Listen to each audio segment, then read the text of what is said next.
2024 წელი და სავალუტო ბაზრის გამოწვევები ეროვნული ბანკი გასულ წელს არჩევნებისა და ქვეყანაში მიმდინარე აქციების ფონზე ლარის ჭარბი მერყეობის გასანეიტრალებლად სავალუტო ბაზარზე აქტიურად იყო წარმოდგენილი, თუმცა დეკემბერში საერთაშორისო სავალუტო რეზერვები 324 მილიონი დოლარით გაიზარდა და 4 მილიარდ 450 მილიონ დოლარს მიაღწია. Რომ განაპირობა რეზერვების ზრდა და რა მაკროეკონომიკური მოლოდინებია ქვეყნის მთავარ ბანკში, ეროვნული ბანკის მაკროეკონომიკისა და სტატისტიკის დეპარტამენტის უფროსის მოადგილე თამთა სოფრომაძია ჩვენი გადაცემის სტუმარი. მოგესალმებით, ძალიან დიდი მადლობა გადაცემაში სტუმრობისთვის. ინფორმაცია როდესაც გავრცელდა, რომ სავალუტო რეზერვები გაიზარდა, ძალიან ბევრი სპეკულაციისა თუ სხვადასხვა ტიპის შეფასებების საგანი გახდა. თავდაპირველად განმარტოთ, რამ განაპირობა სავალუტო რეზერვების მატება, განსაკუთრებით იმის გათვალისწინებით, რომ ეროვნულ ბანკს უწევდა აქტიური ჩარევა საარჩევნო პერიოდში, იმ კუთხით, რომ ლარი მეტნაკლებად სტაბილური ყოფილიყო და ძალიან არ გაუფასურებულიყო რეზერვების ხარჯვა. და მაშინ გარკვეულწილად კრიტიკული მოსაზრებებიც იყო და ამ პროცესების შეფასებისას თქვენ მაშინ ამბობდით, რომ რეალურად ეროვნულ ბანკს სწორად ჰქონდა შეფასებული სიტუაცია და შესაბამისად, როდესაც საჭირო იყო დავუშვათ იყენებდა რეზერვს და როდესაც არ ჭირდებოდა მას ამ რეზერვების დახარჯვა, ბუნებრივია მას არ იყენებდა. რამ განაპირობა რეზერვების ზრდა და საკმაოდ სოლიდურად 324 მილიონი დოლარით. მოგესალმებით, დიდი მადლობა მოწვევისათვის, ასევე მივესალმები მაყურებელს. პირველ რიგში ხაზგასმით მინდა აღვნიშნო ის, რომ საერთაშორისო სავალუტო რეზერვები ეს არის მაკროეკონომიკური სტაბილურობის ძირითადი გარანტორი და აქედან გამომდინარე ეროვნული ბანკის პოლიტიკა ყოველთვის კონცენტრირებული არის იმაზე, რომ საერთაშორისო სავალუტო რეზერვები შეავსოს, დააგროვოს და ეფექტურად მართოს ეს აქტივები. აქედან გამომდინარე, როდესაც ჩვენ სავალუტო ბაზარი ამის შესაძლებლობას გვაძლევს, ყოველთვის ვავსებთ სავალუტო რეზერვებს. თუმცა რასაკვირველია, დგება გარკვეული პერიოდები, საჭიროებები, როდესაც ვყიდით უცხოურ ვალუტას. ის ფაქტი, რომ ჩვენ კონცენტრირებული ვართ რეზერვების დაგროვებაზე, ადასტურებს ასევე ის სტატისტიკაც, რომ ჩვენ უკვე ნოემბერში დავიწყეთ რეზერვების შევსება და ნოემბრის პერიოდში რეზერვები 124.5 მილიონით შევავსეთ. საერთაშორისო რეზერვების ზრდის განმაპირობებელი ერთ-ერთი ფაქტორი ნოემბრის-დეკემბრის პერიოდში ეროვნული ბანკის მხრიდან კვლავ რეზერვების შევსების პოლიტიკა იყო ინტერვენციების სახით.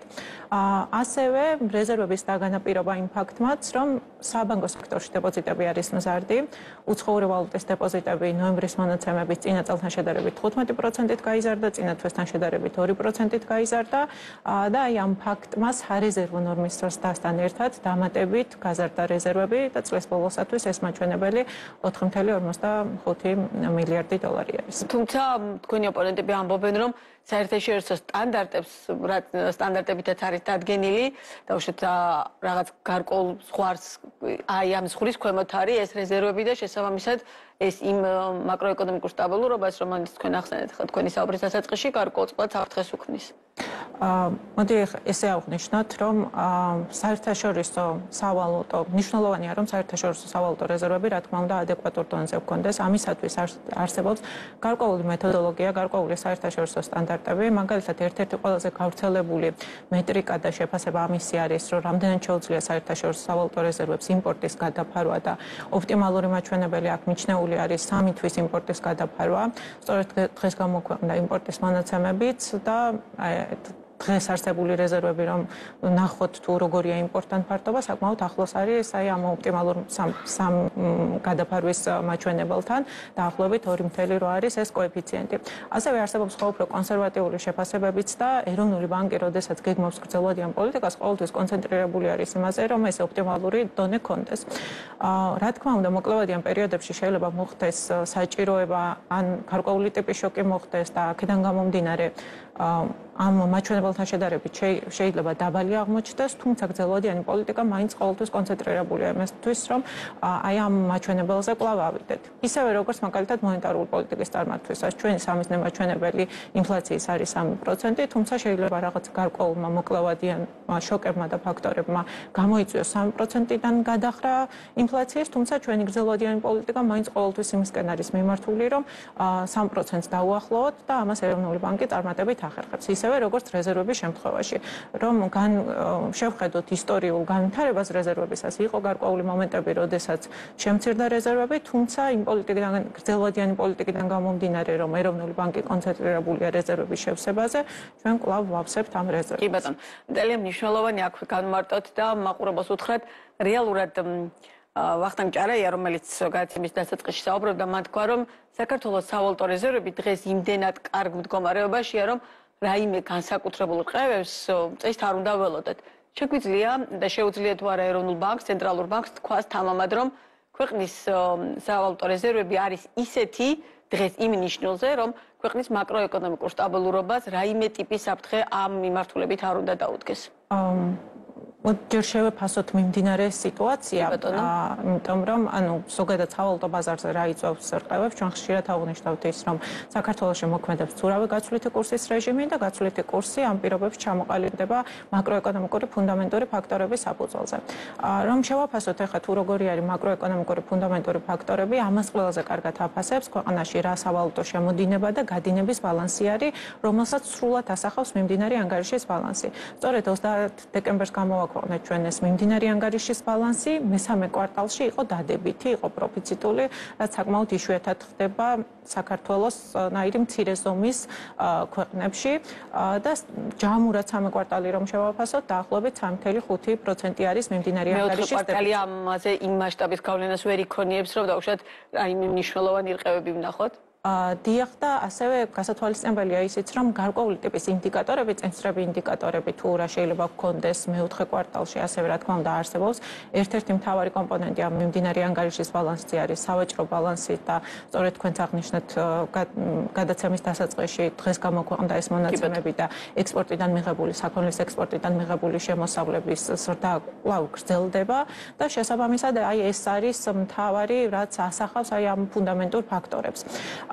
ჩვენ ასევე ინტერვენციების დროს ყოველთვის აღვნიშნავთ იმას, რომ როდესაც ფუნდამენტური ფაქტორებიდან არ მომდინარეობს გასვლით კურსზე წოლა, ასეთ დროს ერევა ეროვნული ბანკი და ასეთ დროს ანეიტრალებს ეროვნული ბანკი ჭარბ მერყეობას და სწორედ ეს მომენტი იყო ოქტომბრის პერიოდში, თუ რატომ განახორციელვა ეროვნულმა ბანკმა ინტერვენციები. მაგრამ აი ამ ფუნდამენტური ფაქტორებიდან გამომდინარე და ამ მდგომარეობიდან გამომდინარე, ჩვენ ნოემბერში და დეკემბერში კვლავ დავიწყეთ, პირიქით კვლავ დავიწყეთ შევსება აი ამ რეზერვებს. კი ბატონო, მოლოდინები როგორი გვაქვს დაუშვათ უახლოესი თვეების განმავლობაში? ფიქრობ თუ არა რომ გექნებათ საშუალება კვლავაც გაზარდოთ რეზერვები თუ დაუშვათ იმ საშუალო მოკლევადიანი, საშუალოვადიანი და გრძელვადიანი რისკების გათვალისწინებით, რომელსაც ეროვნული ბანკი პერიოდულად ამუშავებდა, ამას მერე მიყვებით სცენარების მიხედვით, დაუშვათ პირიქით გაუარესების მოლოდინი გაქვთ და მოგიწევთ დახარჯვა ამ რეზერვების. 25 წლის ამჟამინდელი პროგნოზები რაც გვაქვს და ამჟამინდელი მოლოდინები რაც გვაქვს არის ის, რომ როგორც მოგახსენეთ, ანუ მიმდინარე ანგარიშის ბალანსი არის ყველაზე კარგი ინდიკატორი, რომ შევაფასოთ ქვეყანაში რა სავალუტო შემოდინებების და გადინებების ბალანსი არის. პირველი სამი კვარტლის მონაცემებით 3.5% იყო და კვლავ ველოდებით, რომ 25 წელსაც ნორმალური დონე რაც არის მიჩნეული ჩვენ ტიპის ეკონომიკისთვის ეს არის დაახლოებით 5.5% და ამის ფარგლებში გვაქვს მოლოდინი რომ მიმდინარე ანგარიშის დეფიციტი ამის ფარგლებში იქნება. რა თქმა უნდა რისკები არსებობს, გლობალურადაც საკმაოდ მაღალი არის გაურკვევლობა და ჩვენ როგორც მცირე ზომის ეკონომიკა რომ დამოკიდებული ვართ ასევე გლობალურად მიმდინარე პროცესებზე, ნებისმიერ შემთხვევაში რაც არ უნდა მოხდეს, საქართველოს ეროვნულ ბანკს გააჩნია საკმარისი ინსტრუმენტები იმისათვის, რომ ფასების სტაბილურობა და ლარის მსყიდველობით უნარიანობა შეინარჩუნოს, რაც გამოიხატება იმაში, რომ ინფლაცია უნდა შენარჩუნდეს მიზნობრივი მაჩვენებელთან ახლოს. ამ მიმართულებით ჩვენ გვაქვს საკმარისი რესურსი, რომ ფასების სტაბილურობა ქვეყანაში შევინარჩუნოთ. და ერთ-ერთი ყველაზე მნიშვნელოვანი ნაწილი, როდესაც რეზერვებზეა საუბარი, ეს არის ოქრო და რეალურად მოახდინეთ ერთგვარი დივერსიფიცირება რეზერვების მიმართულებით და ოქრო არის ერთ-ერთი ის ნაწილი, რომელზეც ბოლო პერიოდში ასევე სხვა ტიპის შეფასებები ისმოდა. რეალურად რამდენად სწორი იყო გადაწყვეტილება და რამდენად სარფიანი გამოვიდა ის გადაწყვეტილება, რომ რეალურად რეზერვების ძალიან დიდი ნაწილი, დიდი თუ არა, რაღაც გარკვეული ნაწილი ოქროში მოჰქონოდა საქართველოს, აი ამ დღევანდელი არსებული ტენდენციების გათვალისწინებით. საერთაშორისო სავალუტო რეზერვების კუთხით ასევე ძალიან მნიშვნელოვანია, რომ ეს აქტივები ეფექტიანად იყოს მართული. სწორედ აქედან გამომდინარე ჩვენ 24 წელს მივიღეთ ესეთი სტრატეგიული გადაწყვეტილება, რომ გარკვეული წილი გადაგვეტანა ოქროში, რაც საკმაოდ წარმატებული აღმოჩნდა. აი ოქროს ყიდვის მომენტიდან დღემდე ფასის ზრდიდან გამომდინარე დაახლოებით 100 მილიონი შემოსავალი მივიღეთ ოქროდან. ანუ ეს 100 მილიონი დოლარი მხოლოდ ფასის სხვაობიდან გამომდინარე დაემატა სავალუტო რეზერვებს. შესაბამისად, საკმაოდ წარმატებული იყო ასევე სხვა აქტივების კუთხითაც, საკმაოდ მაღალი შემოსავლიანობა ჰქონდა და ესეც არის ერთ-ერთი მნიშვნელოვანი პოლიტიკის ნაწილი, რომ ეფექტიანად იქნას რეზერვების მართული.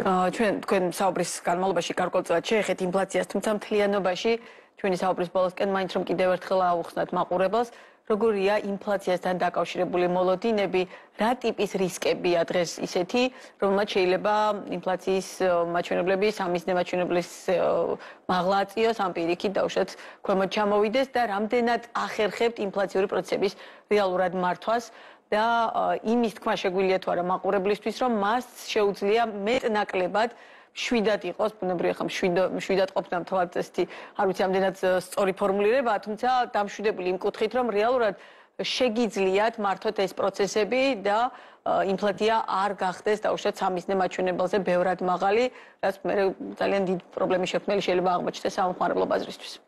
ინფლაციის კუთხით დადებითი ტენდენციები კვლავ გრძელდება. 3 იანვარს გამოქვეყნდა დეკემბრის მონაცემები და მთლიანი ინფლაცია დეკემბერში 1.9% იყო. მნიშვნელოვანი არის ის, თუ რა არის ამის განმაპირობებელი ფაქტორები და არის ის, რომ ეს მთლიანი ინფლაცია მიზნობრივ მაჩვენებელთან შედარებით დაბალი ნარჩუნდება ძირითადად ბევრი პროდუქტის დაბალი ინფლაციიდან გამომდინარე. ანუ ეს დაბალი ინფლაციური გარემო არის მეტად ყოვლის მომცველი.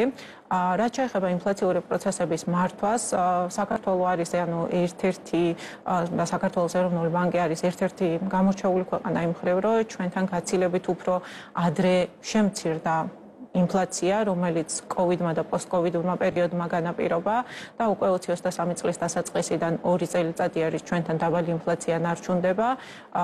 მაშინ, როდესაც ჯერ კიდევ განვითარებულ ქვეყნებშიც კი ინფლაცია კვლავ პრობლემად რჩებოდა. მოლოდინები გვაქვს ის, რომ შემდეგი წლისთვის ველოდებით, რომ ინფლაცია 3%-იან მაჩვენებელთან ახლოს იქნება. რისკები, რა თქმა უნდა, არსებობს.